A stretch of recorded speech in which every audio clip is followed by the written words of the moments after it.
Welcome to the Profit Talks podcast, hosted by the Orange County Inland Empire SBDC Network, funded in part by the US Small Business Administration and the California Office of the Small Business Advocate.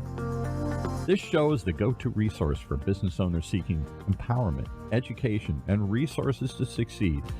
Join us as we connect you with experts, share the triumphs of fellow entrepreneurs, and reveal the wealth of assistance available to you today to level up your business. So let's go. Let's dive in and learn more. Okay, you know that part we say wealth of assistance? Today we're going to talk about the wealth of assistance through an unusual special program today here. Welcome, if you will, the folks from TMC Community Capital. Did I get that correct? Yes, you did. Okay, you guys don't seem very convinced here. You did great. I did great. Okay. TMC Community Capital. First of all, neither of you look like capitalists. You don't look like bankers. You don't have bank suits on or whatever here. Whatever you're supposed to look like, you look like regular people from the community. Maybe that's good. So we have with us Natalie Del Toro. Raise your hand. Which one's Natalie? Natalie Del Toro and Mayra Contreras of TMC Community Capital. Now, you are going to explain this to us, but you're a community development financial institution. What the heck is that? We'll start with Mayra because she's done more podcasts. Thank you, Paul.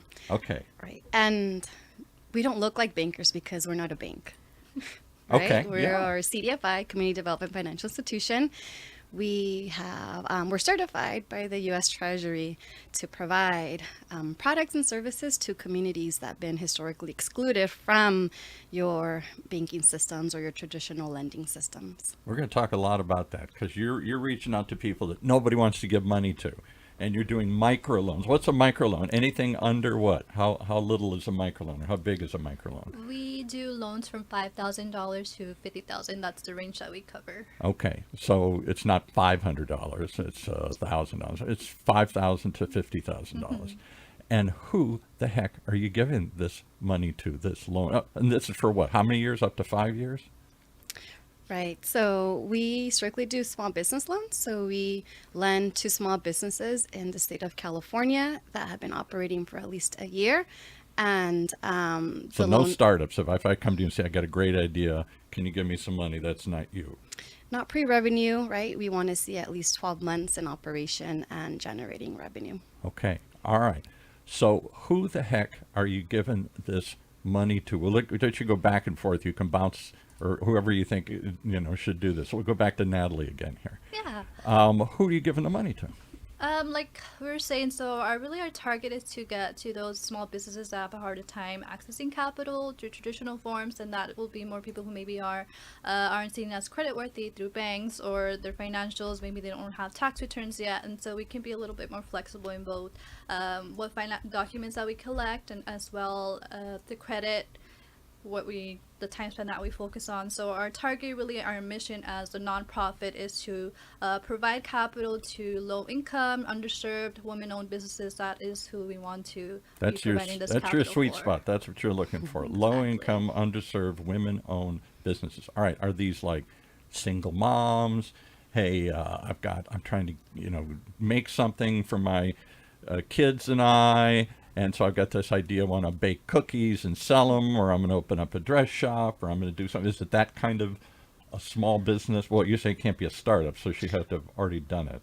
Right. Yeah. So it can be like a home-based business or right. A business that maybe, cash heavy, businesses that are looking to expand, formalize even, businesses that have been in business for a long time. They just don't qualify through traditional lending. Like Natalie said, businesses that may be owned by, or, business owner that's undocumented, right? Really? So even somebody doesn't have the documents, they're here, whatever, they overstayed their visa, they came in, they're illegally here or whatever, but they've got a business, you can still fund people like that? We can accept ITIN, so as long as they have a tax, they're filing taxes, we can accept their ITIN or social, so any anybody can really apply for us. Oh. It doesn't matter their citizenship, status. Okay, so we're gonna dive into this a little bit deeper here. Let's get the technical stuff out of the way. Here's what little I know about lending. I'm a small business, have been for a long time. I haven't gone out and sought lending, but it seems like that the only time you can get money is when you don't need it.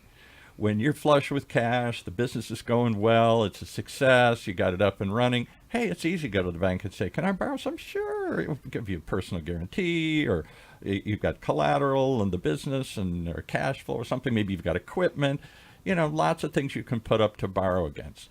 They feel comfortable lending to successful people. They feel less comfortable lending to people only been around for a year, a little bit of a struggle. I don't have lots of tax returns. I don't own a house, on and on and on. So there have been historically other people lenders, hard money lenders, people that seek out people that need a short-term bridge loan to carry over something, or they need a short-term construction loan because you're going to rehab a house and then flip it or something. And they all have little specialty things, but they charge a lot higher interest rate, right? So do you guys charge a higher interest rate? A little bit, a lot, or the same? So we do keep it affordable as a responsible lender, nonprofit. We're not trying to take advantage of the business or trying to go or need capital. So we have interest from 6 to 9% fixed. A little bit more than a bank, but still trying to help the business. And not the same as Vinny down the street who wants yeah, I can answer much hard. Hey, I'll give you some money here. Really, but people get caught up in those kinds of things. I'm going to borrow from somebody, you're in trouble. You can't pay it back, or whatever, or bad things happen. So lots of other traditional, I've even heard of factoring, if you've got certain inventory or you've got uncollected invoices and accounts and stuff, they'll loan, some people loaning it. Lots of creative ways if the bank turns you down. This is one I never hear about, micro loans. Are there lots of people doing this or just a few? There's lots of CDFIs throughout the nation. There's lots of CDFIs. And is this fairly new, or has this been around for 50 years? Or you tell me, what's the history of this thing? Was this part of some legislation to try and get more money into people that really could use it? Or is this just an idea that's developed over time here? It's been a while. I mean, you can find there's CDFIs that have been around for, 50 years, 40 plus years. But there are a lot of fairly new CDFIs that are a little bit more specialized and just targeting certain communities. Does or this regions. go back to a certain act that was passed by Congress or by the state or anything like that? So when did this Treasury decide this is something they're going to fund? You don't know? You don't know the history of this? It's a little bit more with like the CRA, that's the Community Reinvestment Act. Right. So for this one, this law was created. I'm glad Natalie's here because she knows all these things. I'm just turning around because I feel like I'm giving you my back. That's okay. I'm just like I'm off camera. I can't be on camera together. Just like we're talking to the wall. like we're on a phone call or something. We're just talking, Talking to the camera. talking to the camera. There you go. Talking to the camera. So I guess I'm just trying to say I don't think I've ever had any. We've been doing this for 15 years. We've never had anybody come in and talk about microloans ever. And Lots of other creative loan things. That's why I know some of them. Right. I've never had any. This is mostly a business channel.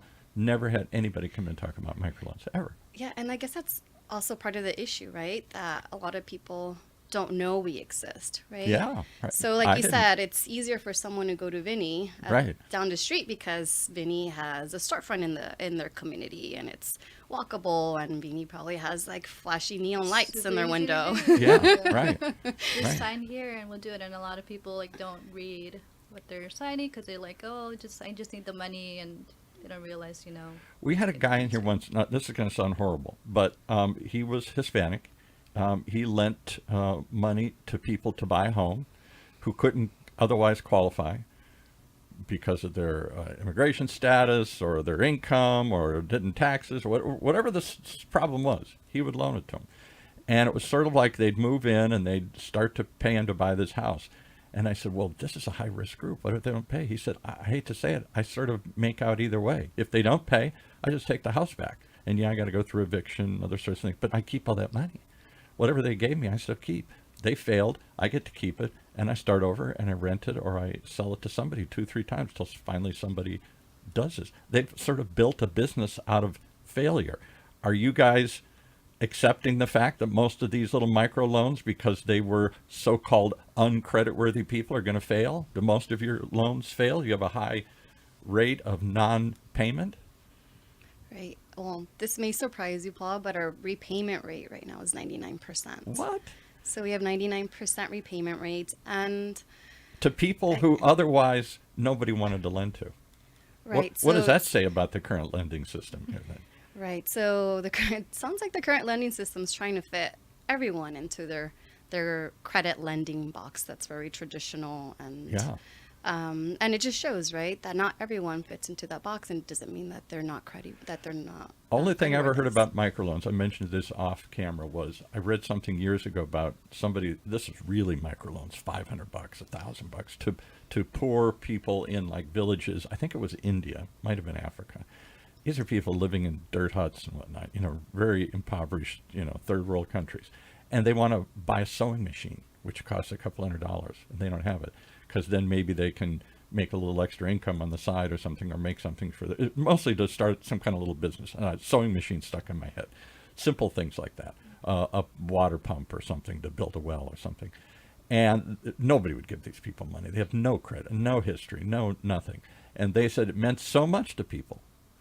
They would pay back like 99%. I mean, almost none of them defaulted, because this meant a lot to them. So that's the same thing with this group. Because they've been turned down, because nobody else would give them money, by God, they're going to make sure they pay this back come hell or high water here. What do you think? Yeah, I mean, that's what we're really trying to prove, be a little bit more flexible with how we, one, collect the documents that is needed, but as well, do credit, be a little bit more flexible, not trying to base our decision on solely one thing where it's like, oh, if they don't meet this credit, we can't even take a look. If we can collect more information, ask questions, see what they're trying to get the money for, we can get a better understanding to that they have their own belief, this is their dream, so they're going to make it work, and they need this capital. Does the story help? Do they have to tell you a good story? Do you have to really believe in these people? Like we always say, it's always better for any person who comes to us and say, hey, I need money, and it's always going to maybe be a red flag if they're, one, not unsure of the exact amount that they need, or be prepared like with an exact breakdown. We obviously are going to be, it shows them being prepared where I know that my business is going to grow in this format, and I need this exact amount to buy this, and this. So that shows us, that there's a story behind that. This is how they're trying to grow. This is exactly how they believe, maybe in a year span or next month, or maybe like the holiday season. That's something that we're seeing a lot. They're trying to prepare that I see. Can So make more revenue. they see an opportunity, and they need a little cash to make it happen. Okay. So I think I understand. You're a nonprofit, right, Mayra? You guys don't. That's right. This is some sort of institute. Again, give me some idea. Are you one of hundreds, dozens, a couple here in Orange County? I've never heard of you before. So are there lots of you, or just a few of you here in the county? Oh gosh, I met with the state last week, and the gentleman was telling me that there's like about 700 CDFIs In Orange County? in Oh, in California. California. Okay. Wow. So there must be a bunch of them, and somehow you're all staying under the radar. We don't know about any of you There's- here. It's because even if there's a lot of CDFIs, they each, like I was saying, have a different space. Some actually are for small business, other ones are for real estate, where they only provide for homes. Each has a different target, and because of that, it probably creates a lot more like. So different- I'm a guy. Can I still come to you guys? Because your target's women. No, so we don't target just women-owned businesses, but that's one example. So Oh, okay. we're not open to just being low income, not just being like underserved. We serve honestly any small business in the state of California that's our only requirement. Be in California and have at least 1 year in operation. But you're both women. You want to help other women here. Are there how many people work for this group? Are there hundreds of you, or just the two of you, or yeah. dozens of you? Is this It's big just or the little? two of us Working out of her house. working out of our garage. Yeah. No, we're a small team, small and mighty. There's 10 of us. We're covering the state. Oh, the whole state. So We're covering the right. state, yeah. All right. So we have an office in Oakland, an office in LA, but we do have a statewide presence. And what are the roles? Give us your two roles here. What do you both do for them? We'll start with Mayra since she's talking here. Yeah, so I'm the director of partnerships, working closely with community partners, other banks. And what does that mean? So that somehow you develop relationship. What's a typical partner for you? Yeah. Somebody that refers you Right. clients. Yeah, the SBDC is one of our partners. I know. We have the Yeah. finance center here at UCI's Beal Applied Innovation Center. We're going to take you down and reintroduce you to the people down there. Yeah, so we work closely with SBDCs. As you know, they have a national presence, but we work closely with them in the state. And like you said, they work one-on-one with small business owners. And when a business is ready for capital, ready for financing, the advisors are pretty well versed on our products and services. And if they think the client's a good fit, they refer them over to us. Would they start at a bank? If I don't know what the SBDC consultants do, but would they all say, well, let's go to your bank? No, you got turned down, then let's look at alternatives. Or would they just start with somebody like you? Don't go to the bank. That's a good option. It's only a point or two more, maybe. Yeah, the finance team is pretty well versed on financial products. So We had they Craig know. Russum in here. Oh He yeah, knows. great. He's an expert, right? So he knows, right? I'm sure he has questions he'll ask the client, like, what's your credit score? How much are you requesting? Let me see your profit and loss Financials, statements. right? Yeah. Revenue, your profit, things like that. And then depending where the client is, with his credit and his business financials, then I'm sure Craig will send them to the right lender. So Natalie, are these sophisticated borrowers or unsophisticated borrowers? They've got some kind of business, they're making some sort of money, but that doesn't mean they have real profit and loss statements or accountants or their taxes are all done. I mean, there are a lot of people who are in business and their financials are a mess. That's what Craig said. Yeah, and that's probably like another way that we work with SBDC centers, where we have certain, we work with both, I would say, sophisticated and unsophisticated. So if a client comes to me and says, hey, I actually don't have a profit and loss statement yet, or I don't really even know what that is where we would probably work back with the SBDC center and say, okay, well, I think as a first step, you should actually first be working with a TA, Right. business counselor. So that's also where we can work with them, refer them to an SBDC center that is local to them, so they can then, once they're ready with that document, or even like formalizing their business, they can come back to us. Right. It's just, I've been doing this and I don't even have, it's just me. So maybe I've never really thought of put it into maybe it should be a LLC or a corporation or something here. All right. So you're taking people that nobody else will look at and you're looking at them and maybe loaning out money. How much money you got, Mayra? Come on, tell us. You got millions, you got thousands. What do you got in the bank? How much did the Treasury send you in the boxes? How much so we do you can- want? How much you want? How much no, you tell me how much you got, then I'll tell you how much I want. That's not how it works, Paul.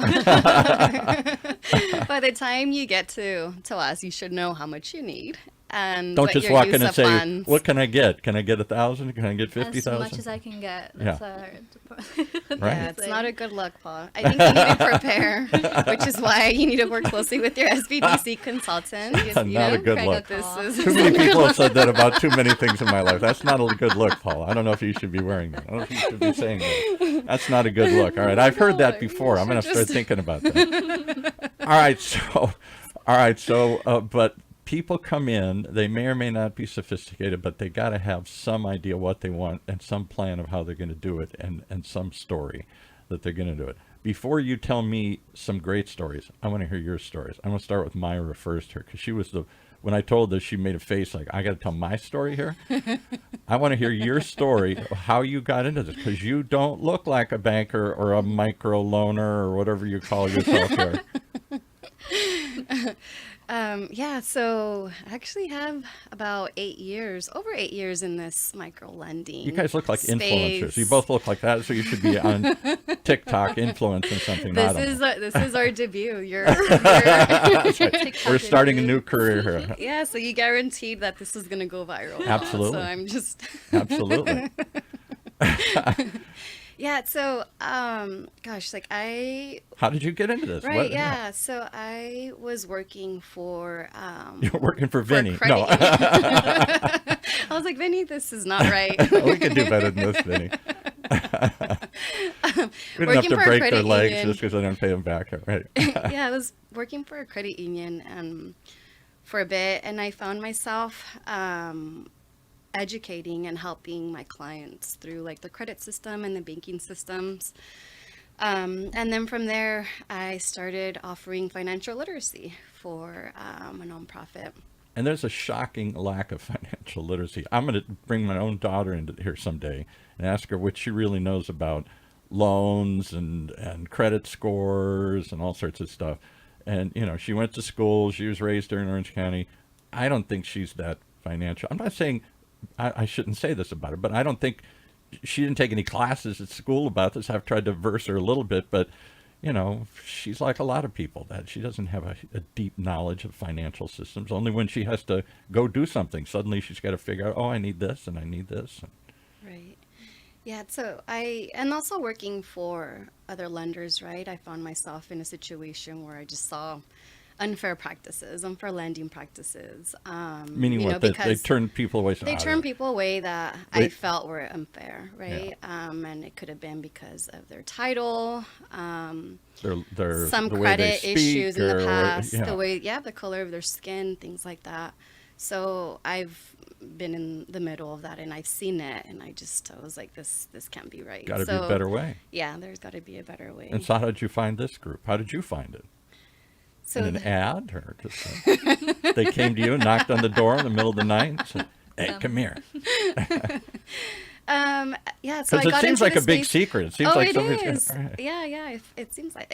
So at that time when I was giving courses in community spaces, part of our programming was like a savings program that another CDFI was offering at the time. So I had a really good relationship with them. And then when they're hiring, they're like, Mayra, are you interested? Want to come over? Yeah. So yeah, I've been in this space for over 8 years. Wow. Okay. Working closely with small business owners, partners, and advocating for lending. All right, Natalie, your turn. How the heck did you get into this thing here?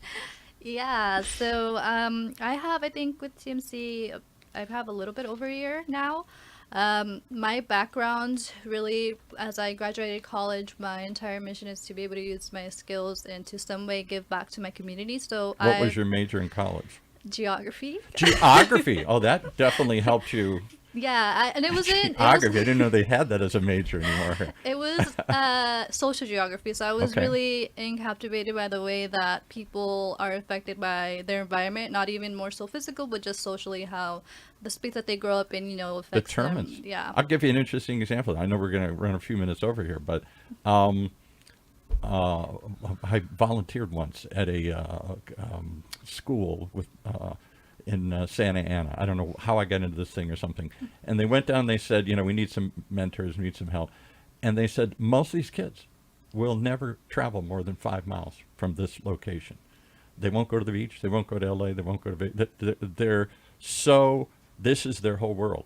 And many immigrant communities, I guess, are like that. They don't venture very far. So the social area they grow up in Very determines their worldview.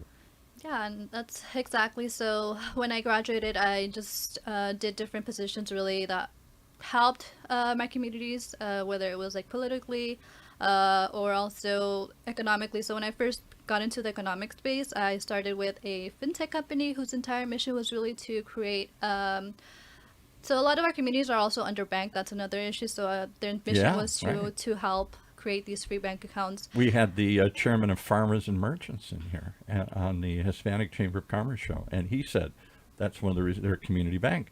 They're very 100 years in the community here in Southern California.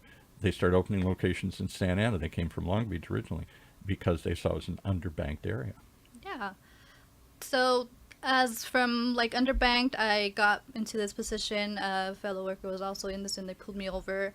And being here, really, I had no familiarity with like small businesses, like that space overall. But as time went on, I learned every day. And I think I'm kind of with you in that financial literacy. There was like, I probably wasn't growing up. It was like where financial anything really scares me just because I don't really. They give credit cards to college kids and they don't know what to do with them. They get in trouble.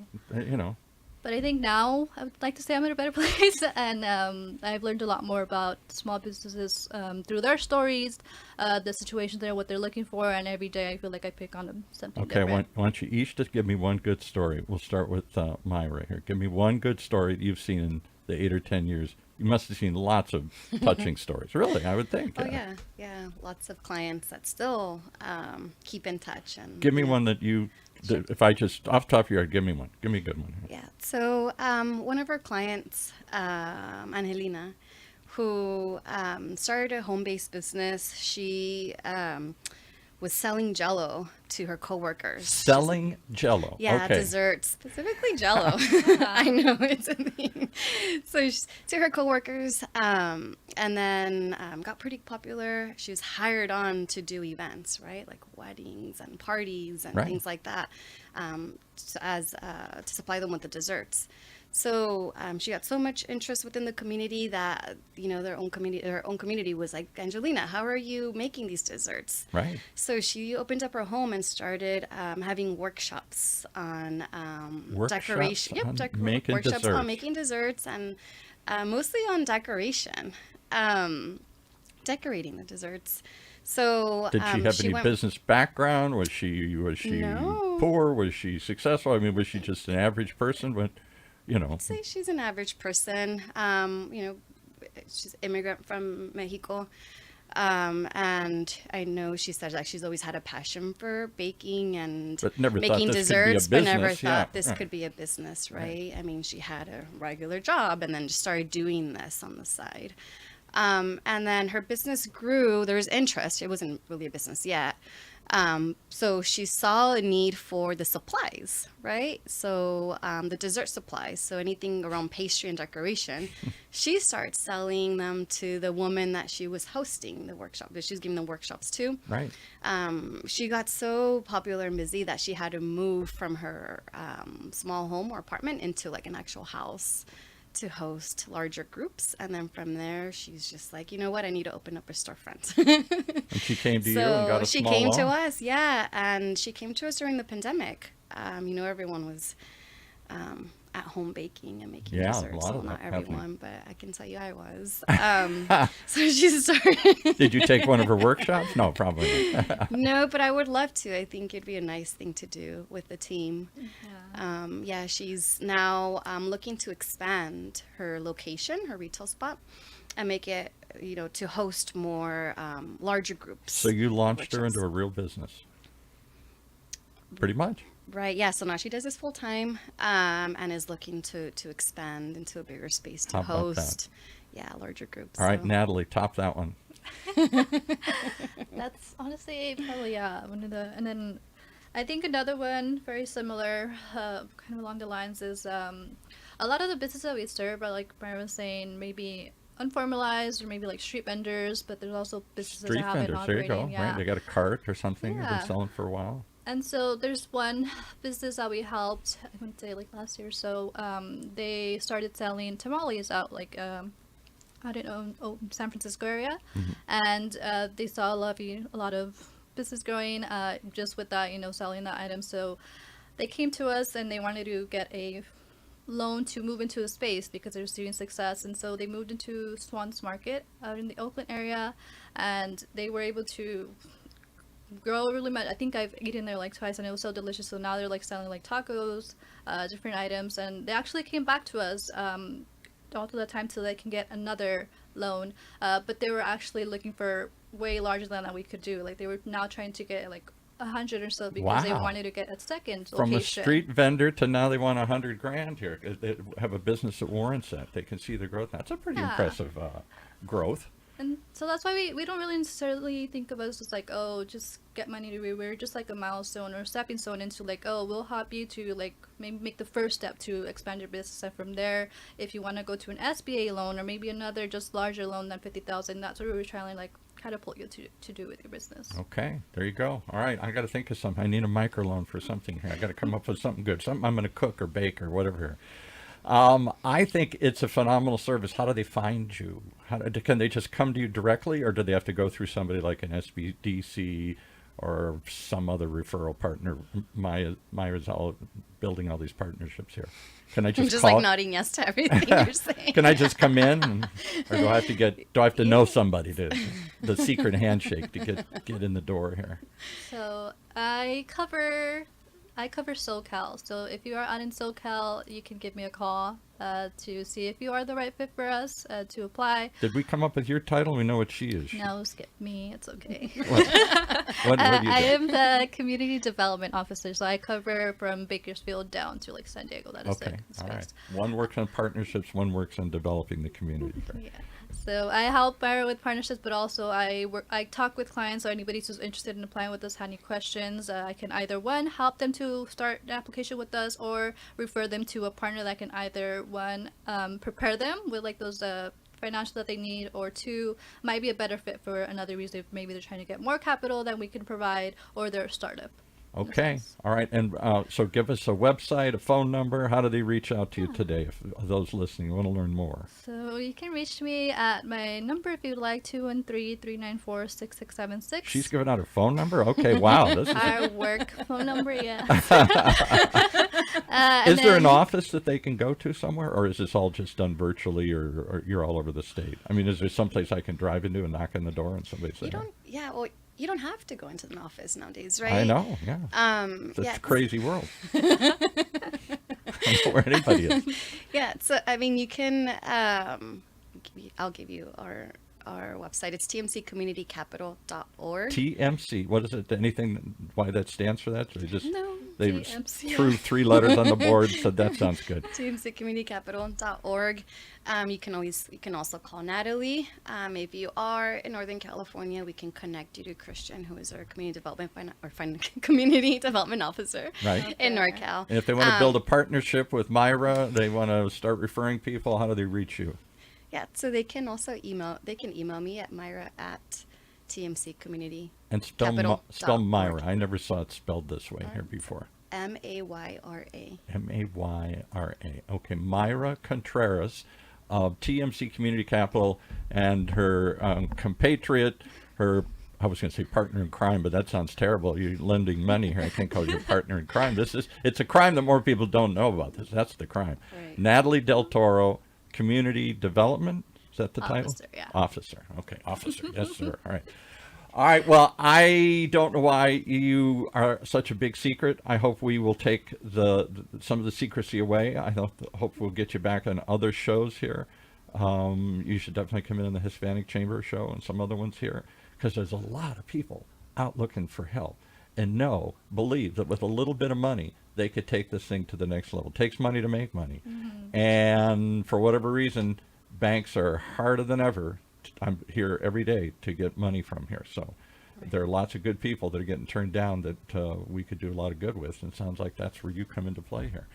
All right. Thank you so much for sharing it. Give us a phone number one more time. People are scrambling to write something down here. They say, just say it one more time. 213-394-6676. Okay. Find out. Go ahead. And if you're not sure, right, you don't know where to start, you don't know how much you need, you're like, I don't know what I'm doing. Yeah. Contact the SBDC.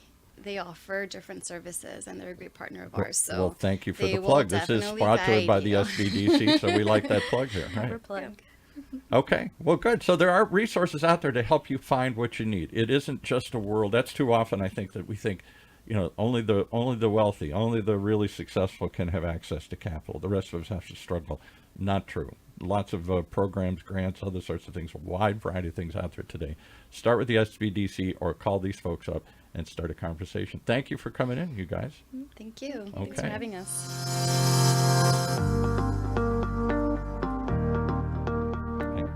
As we conclude another episode of the Profit Talks podcast, we hope we've empowered your entrepreneurial spirit. Reach out to us to connect with our experts, and let's take your business to the next level. Keep those dreams alive, keep pushing forward, and stay tuned for more. And if you liked what you heard in today's podcast and you want your business to reach new heights, just contact us at profittalkspodcast.org or call us at 1-800-616-7232. That's 1-800-616-7232. So until next time, keep thriving.